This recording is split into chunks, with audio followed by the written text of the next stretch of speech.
নমস্কাৰ মৰমৰ ছাত্ৰ ছাত্ৰীসকল, এইটো ভিডিঅ'ত আলোচনা কৰিম ক্লাছ 6ৰ সমাজ বিচিত্ৰত থকা পাঠ 11ত থকা বৈচিত্ৰৰ মাজত ঐক্য ভাৰত আৰু উত্তৰ পূৰ্বাঞ্চলৰ জীৱন এই পাঠটো আলোচনা কৰিছোঁ আমি। এইটো ভিডিঅ' চালে তোমালোকৰ অনুশীলনী 1 আৰু অনুশীলনী 2 এইটো পাঠত দুটা অনুশীলনী দিয়া আছে। এই অনুশীলনী 1 আৰু 2 থকা যিমানখিনি প্ৰশ্ন আছে গোটেইখিনি উত্তৰ তোমালোকক সুন্দৰকৈ লিখি দিয়া হৈছে। লিখি দিয়াৰ লগতে তোমালোকক বুজাই দিয়া হৈছে। প্ৰশ্নৰ উত্তৰবোৰ চাব পাৰিছা তোমালোকে কিমান সৰু আৰু চুটি সহজ সৰল ভাষাত তোমালোকক লিখি দিয়া হৈছে। যোনখিনি বস্তু তোমালোকে বুজি পোৱাত অসুবিধা হয় সেইখিনি বস্তু মই ইয়াত ভিডিঅ'ৰ যোগেদি তোমালোকক সুন্দৰকৈ বুজাই দিম। এতিয়া ক্লাছটো আৰম্ভ কৰাৰ আগতে তোমালোকে যদি চেনেলটো এতিয়াও সাবস্ক্ৰাইব কৰা নাই, ৰাইমনা ক্লাছেছ ইউটিউব চেনেলটো যদি এতিয়াও সাবস্ক্ৰাইব কৰা নাই, সদায় ক্লাছ পাবৰ কাৰণে তোমালোকে চেনেলটো সাবস্ক্ৰাইব কৰি দিবা। আৰু তোমালোকক যদি ক্লাছবোৰ ভাল লাগে, চেনেলটো যদি তোমালোকে ক্লাছবোৰ কৰি ভাল লাগে আৰু যদি তোমালোকে ক্লাছবোৰ বুজি পোৱা তেন্তে কমেণ্ট কৰি ইয়েছ বুলি লিখিবা। 1 নম্বৰত কি দিছে, তলৰ প্ৰশ্নবোৰৰ উত্তৰ দিয়া। এইটো তোমালোকৰ অনুশীলনী 1ৰ 1 নম্বৰত দিয়া আছে, তলৰ প্ৰশ্নবোৰৰ উত্তৰ দিয়া। ক নম্বৰ প্ৰশ্ন, বৈচিত্ৰ্য মানে কি? বৈচিত্ৰ্য মানে তোমালোকে সহজ ভাষাত মনত ৰাখিবা বিভিন্নতা। বিভিন্নতা মানে বেলেগ বেলেগ, সকলোৰে যি এটা বেলেগ বেলেগ। তোমালোকে সাপোজ 4জন 5জন এটা গ্ৰুপত তোমালোকে বন্ধু বান্ধৱী মিলি স্কুলত যোৱা। তোমালোকে এই 4জন 5জন মানুহৰ ক্ষেত্ৰত চাবা সকলো বস্তু বেলেগ বেলেগ।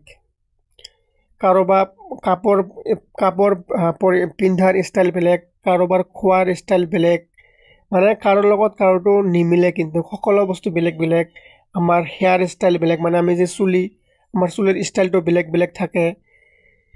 সেই বিভিন্নতা, সকলোৰে মাজত যে এটা বেলেগ বেলেগ ভাৱ থাকে, বিভিন্নতা থাকে, সেইটোকে বৈচিত্ৰ্য বুলি কোৱা হয়।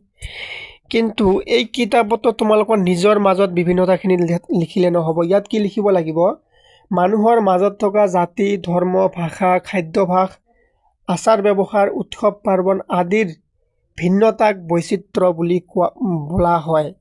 মানে আমাৰ যি উত্তৰ পূৰ্বাঞ্চল আছে বা অসমত আছে, বিভিন্ন জাতি বৰ্ণৰ মানুহ আছে, ঠিক আছে। সকলোৰে ধৰ্মত বিভিন্নতা আছে। হিন্দু মানুহৰ ধৰ্ম বেলেগ, মুছলিম মানুহৰ ধৰ্ম বেলেগ, খ্ৰীষ্টানৰ ধৰ্মৰ নিয়মবোৰ বেলেগ, ভাষা বেলেগ আছে। সকলোৰে খাদ্যাভ্যাসবোৰ বেলেগ বেলেগ হয়। সকলোৰে আচাৰ ব্যৱহাৰবোৰ অলপ বেলেগ হয়।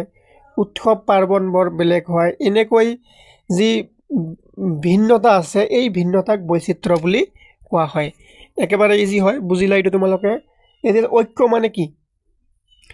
ঐক্য মানে কি? উত্তৰ হ'ব ভিন্নতা সত্ত্বেও, মানে আমাৰ মাজত যে ইমান ভিন্নতা আছে, ধাৰ্মিক, ভাষিক, খাদ্য, সংস্কাৰ, উৎসৱ পাৰ্বণ, এই ইমানবোৰ ভিন্নতা থকাৰ সত্ত্বেও একেলগে শান্তিতে মিলা মিছা পৰস্পৰক সন্মান জনাই থকাৰ নাম মানে হৈছে ঐক্য। আমি একেখন অসমতে বিভিন্ন জাতি বৰ্ণৰ মানুহ, বিভিন্ন ধৰ্ম, উৎসৱ পাৰ্বণ উদযাপন কৰি আহিছোঁ, কিন্তু এজনে আনজনক সন্মান দি, এজনে আনজনক বাধা নিদি মিলি মিছি যি আমি সময়খিনি পাৰ কৰি আছোঁ, আমি জীৱন নিৰ্বাহ কৰি আছোঁ, এই ইমানবোৰ ভিন্নতা, ইমানবোৰ বেলেগ বেলেগ থকা সত্ত্বেও যে আমি একেলগত এজনে আনজনক সুসন্মানে আমি অসমত বাস কৰি আছোঁ বা আমি ভাৰতত বাস কৰি আছোঁ, সেইটোকে ঐক্য বুলি কোৱা হয়। ঠিক আছে। 9 নম্বৰ প্ৰশ্নত কি দিয়া আছে তোমালোকৰ, বৈচিত্ৰ্যৰ মাজত ঐক্য বুলিলে কি বুজা? আমি ওপৰত দুটা বস্তু পঢ়িলোঁ, এটা হৈছে বৈচিত্ৰ্য আৰু এটা ঐক্য। এতিয়া হৈছে বৈচিত্ৰ্যৰ মাজত ঐক্য বুলিলে কি বুজা? একেবাৰে ইজি। বৈচিত্ৰ্য মানে হৈছে ভিন্নতা, ভিন্নতাৰ মাজত ঐক্য মানে ভিন্নতাৰ মাজত একতা। এইটো বুলিলে কি বুজা? ইয়াৰ মানে হৈছে ভিন্নতাৰ মাজত একতা বুলিলে কি বুজা? উত্তৰ হ'ব, যেতিয়া বিভিন্ন জাতি, ধৰ্ম, ভাষা আদিৰ মানুহে নিজৰ ভিন্নতা অটুট ৰাখি একে সমাজ বা ৰাষ্ট্ৰত মিলে মিছি থাকে, তাকেই বৈচিত্ৰ্যৰ মাজত ঐক্য বুলি কোৱা হয়। মানে কি, যেতিয়া বিভিন্ন জাতি, ধৰ্ম, ভাষা, খাদ্যাভ্যাস, সংস্কাৰ আদিৰ মানুহ নিজৰ ভিন্নতা নিজে নিজে মানি চলি একে সমাজত, একে ৰাষ্ট্ৰত যি আমি মিলি থাকোঁ, সেইটোকে কি কয়, বৈচিত্ৰ্যৰ মাজত ঐক্য বুলি কোৱা হয়। এতিয়া তোমালোকৰ দ্বিতীয় নম্বৰত কি দিছে, ভাৰতৰ বৈচিত্ৰ্যৰ অন্তৰালৰ কাৰকসমূহ উল্লেখ কৰা। উত্তৰ হ'ব ভাৰতৰ বৈচিত্ৰ্যৰ অন্তৰালৰ কাৰকসমূহ হ'ল ভৌগোলিক ভিন্নতা, ভাষিক ভিন্নতা আৰু ধৰ্মীয় ভিন্নতা। ভেৰি ইম্পৰ্টেণ্ট প্ৰশ্ন। ভৌগোলিক ভিন্নতা, ভাষিক ভিন্নতা আৰু ধৰ্মীয় ভিন্নতা। 3 নম্বৰত দিয়া আছে কি তোমালোকৰ ভাৰতৰ ভৌগোলিক ভিন্নতাৰ উদাহৰণ দিয়া। এই গোটেইকেইটা প্ৰশ্ন ইম্পৰ্টেণ্ট হয়। ভৌগোলিক হ'লে কি হ'ব ঠাই ভেদে হ'ব, ঠাই জাগা ভেদে যেটো হয় হেতুক ভৌগোলিক বুলি কোৱা হয়।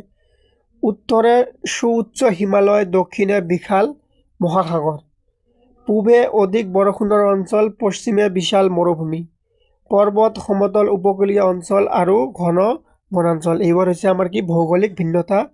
এই আৰু স্পেলিংটো বানানটো এনেকৈ কৰি ল'বা। এনেকৈ তোমালোকৰ অনুশীলনী 1ৰ প্ৰশ্নৰ উত্তৰবোৰ পঢ়া হৈ গ'ল। এতিয়া আছে অনুশীলনী 2ৰ 1 নম্বৰত দিয়া আছে তলৰ প্ৰশ্নবোৰৰ উত্তৰ দিয়া। ক নম্বৰত আছে ভাৰতক কিয় ধৰ্মনিৰপেক্ষ দেশ বুলি কোৱা হয়। ধৰ্মনিৰপেক্ষ মানে কি এইটো সুধিছে তোমালোকক। আৰু আমাৰ ভাৰত কিয় ধৰ্মনিৰপেক্ষ। ভাৰতত সকলো ধৰ্মক সমানভাৱে সন্মান কৰা হয়। কোনো এটা ধৰ্মক ৰাষ্ট্ৰীয় ধৰ্ম হিচাপে স্বীকৃতি দিয়া হোৱা নহয়। সেইবাবে ভাৰতক ধৰ্মনিৰপেক্ষ দেশ বুলি কোৱা হয়। ধৰ্মনিৰপেক্ষ দেশ বুলি কিয় ভাৰতক কোৱা হয়, কাৰণ এই ভাৰতত সকলো ধৰ্মক কি হয় সমান সন্মান কৰা হয় বা জনোৱা হয়। কোনো এটা ধৰ্মক ৰাষ্ট্ৰভাষা হিচাপে স্বীকৃতি দিয়া হোৱা নাই। আৰু সেইবাবে ভাৰতক কি বুলি কোৱা হয় ধৰ্মনিৰপেক্ষ দেশ বুলি কোৱা হয়।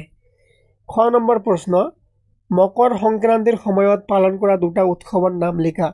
মানে এই মকৰ সংক্ৰান্তি যেতিয়া চলি থাকে সেইখিনি সময়তে আমাৰ ভাৰতৰ ভিন ভিন ৰাজ্যত ভিন ভিন উৎসৱ চলি থাকে। তাৰে দুটা কি অসমত মকৰ ক্ৰান্তিৰ সময়ত অসমত কি বুলি কোৱা হয় মাঘ বিহু বুলি কোৱা হয়। আৰু তামিলনাডুত পোংগল বুলি কোৱা হয়। ইম্পৰ্টেণ্ট হয় খ নম্বৰ প্ৰশ্নটো মনত ৰাখিবা। গ নম্বৰ প্ৰশ্নত কি দিয়া আছে তুমি বাস কৰা অঞ্চলটোত কি কি ভাষা কোৱা মানুহ আছে। এইটো আচলতে তোমালোকে নিজে লিখিব লাগে। এই উত্তৰটো অঞ্চল অনুসৰি ভিন্ন হ'ব পাৰে। মানে মই বেলেগ এটা ডিষ্ট্ৰিক্টৰ পৰা কৈ আছোঁ, তুমি কোনোবা ডিষ্ট্ৰিক্টৰ পৰা ক্লাছ চাই আছা, তোমাৰ নিজৰ অঞ্চলত যি তোমালোকে নিশ্চয় দেখিছা কি কি ভাষা মানুহ কয়, সেইখিনি বাছ 3-4টা লিখি দিলে হৈ যাব। তথাপিও মই এটা ষ্টেণ্ডাৰ্ড কুৱেশ্যন দি দিছোঁ, এইটো তোমালোকে লিখিব পাৰা। এনেকৈ মই অঞ্চলটোত অসমীয়া, বাংলা, হিন্দী আৰু বড়ো ভাষা কোৱা মানুহ থাকে। এই আৰুটো তোমালোকে এনেকুৱা কৰি ল'বা। ঠিক আছে, বুজিলা কি কি অসমীয়া, বাংলা, হিন্দী আৰু বড়ো। আৰু তোমালোকৰ যদি ওচৰ পাজৰত মিচিং তাৰপিছত নানান ধৰণৰ ৰাভা ভাষা আছে, সেইবোৰ তোমালোকে যদি জানা সেইবোৰ তোমালোকে লিখি পাব পাৰা এনচাৰত। দ্বিতীয় নম্বৰ আছে উৎসৱ পাৰ্বণৰ ক্ষেত্ৰত ভাৰতত কেনেধৰণৰ সাদৃশ্য দেখা যায়। যি উৎসৱ পাৰ্বণ হৈ থাকে আমাৰ ভাৰতত কেনেধৰণৰ সাদৃশ্য দেখা যায়, মিল থকাকৈ দেখা যায়। উৎসৱ পাৰ্বণ যদিও অঞ্চলভেদে বিভিন্ন নামেৰে পালিত হয়, কিন্তু সিহঁতৰ উদ্দেশ্য, সময়, উদযাপন পদ্ধতি আৰুটো এনেকৈ কৰি ল'বা উৎসৱৰ খাদ্য পনীয়ত মিল থাকে। মানে ভিন ভিন ৰাজ্যত যদি ভিন ভিন নামেৰে জনা যায়, কিন্তু সময়, অৰ্থ, এইবোৰ উদযাপনৰ পদ্ধতি প্ৰায় মিল থাকে। উদাহৰণস্বৰূপে মকৰ সংক্ৰান্তিৰ সময়ত বিভিন্ন ৰাজ্যত সাদৃশ্যপূৰ্ণ উৎসৱ পালিত হয়। এইখিনি যে তোমালোকৰ অনুশীলনী 1 আৰু অনুশীলনী 2ত থকা গোটেইখিনি প্ৰশ্নৰ উত্তৰ আলোচনা কৰা হৈ গ'ল। তোমালোকে যদি ক্লাছটো বুজি পাইছা, তোমালোকক যদি ৰায়মনা ক্লাছেছ ইউটিউব চেনেলৰ পৰা ক্লাছবোৰ দেখি ভাল লাগে, তোমালোকে কমেণ্টত নিজৰ নাম লিখি য়েছ বুলি কমেণ্ট কৰিবা। চেনেলটো যদি এতিয়ালৈকে ছাবস্ক্ৰাইব কৰা নাই ছাবস্ক্ৰাইব কৰি দিবা। ধন্যবাদ।